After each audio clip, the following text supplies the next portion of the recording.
Le Parti pour la Renaissance nationale, PARENA, a produit un document intitulé PARENA, Mémorandum sur la crise institutionnelle et sécuritaire, comment sortir de l'impasse. Comment préserver l'État. Lisez.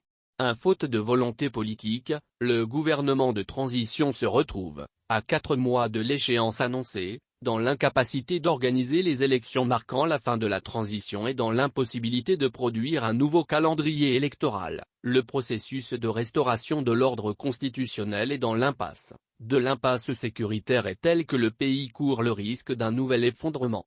En effet, la dégradation de la situation sécuritaire est devenue une grave menace pour l'existence même de l'État malien.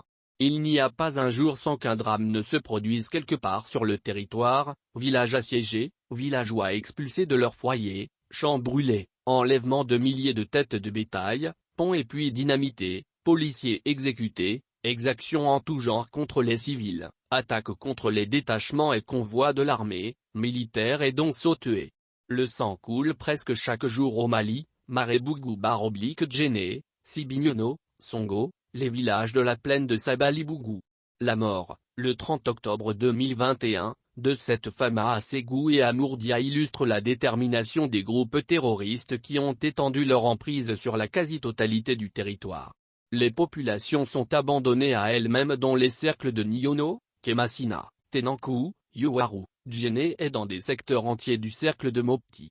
Sur le plateau, les cercles de Bandiagara, Bankas, Douantsa et Koro ploient sous la loi des Katiba Massina et Serma, comme l'attestent, entre autres, les embuscades des 17 août 2021 contre la relève de Boni, 16 morts, et du 6 octobre 2021 contre un convoi des Famas sur la route Bandiagara-Bankas, 16 morts, et les blocus de villages entiers, 3 au nord. Les cercles de Rarou, Tombouctou et Gounodam sont sous le joug de diverses composantes du JNION. 4 Les groupes constituant le JNION déploient, depuis juillet 2021, leurs activités au Sahel occidental. L'attaque contre les chantiers de la route Mourdia-Nara en juillet. La mort, le 11 septembre 2021, de 2 camionneurs marocains sur la RN3, l'embuscade meurtrière contre les jeunes gendarmes qui escortaient les remorques de la compagnie minière de Morila, Fairfinch, Australie, le 28 septembre 2021 5 morts, 5 au sud,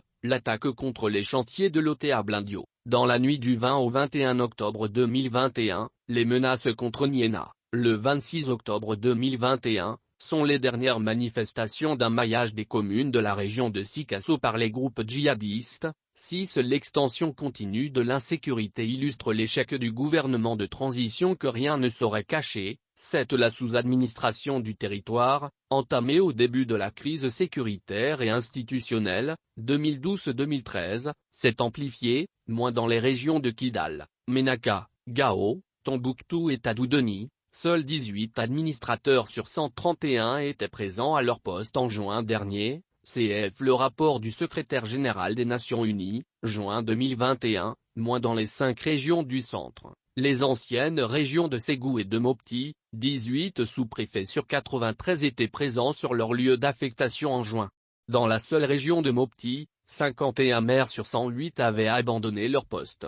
Près de la moitié des collectivités territoriales du pays sont hors du contrôle de l'État. 8 L'éducation paie un lourd tribut à la propagation de l'insécurité. Près de 1500 écoles étaient fermées avant la fin de l'année scolaire écoulée dans les régions du Nord et du Centre. Des centaines de milliers d'élèves ont été exposés à la rue. Signe de l'extension de l'insécurité, quelques 90 écoles étaient fermées dans les académies d'enseignement de Banamba et de Nara. Dans plusieurs localités du Nord, des écoles publiques ont été transformées en structures d'enseignement coranique.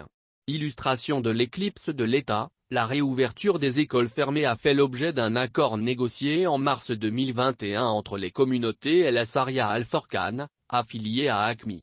Les extrémistes ont alors imposé leurs conditions, en particulier, la séparation des filles et des garçons, le port du voile pour les filles et l'enseignement de l'arabe. 9 Le nombre de Maliens ayant abandonné leur foyer, du fait de l'insécurité, est passé de 119 000 en septembre 2012 à plus de 400 000 en septembre 2021 selon le HCR, Haut Commissariat aux réfugiés. 10 Au lieu de prendre la juste mesure de cette situation gravissime et de rassembler le pays autour des Famas, Pour juguler les nuages qui s'amoncellent, le gouvernement de transition s'est engagé dans le déni, dans la fuite en avant et dans des initiatives qui divisent telles que les assises de la refondation ou l'instauration d'un climat d'intolérance et d'atteinte aux libertés démocratiques fondamentales dont le dernier épisode en date est l'incarcération de M. Issa Kaounjim, 11 en arrière-fond de ce triste tableau, moins l'isolement diplomatique sans précédent d'un pays qui a, plus que jamais, besoin de ses voisins et du reste du monde.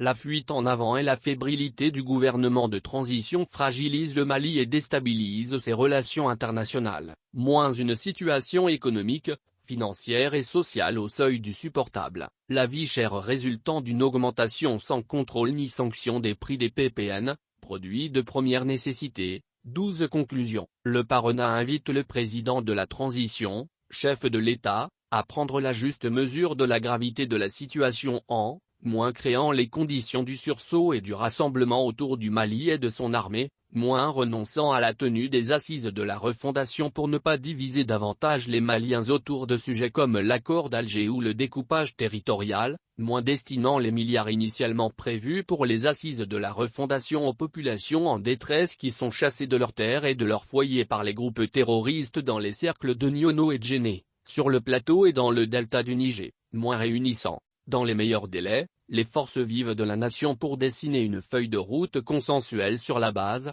d'une réelle volonté politique, d'un nouveau calendrier électoral, d'un CNT et d'un gouvernement plus inclusif et d'un Premier ministre moins clivant, plus rassembleur et plus consensuel.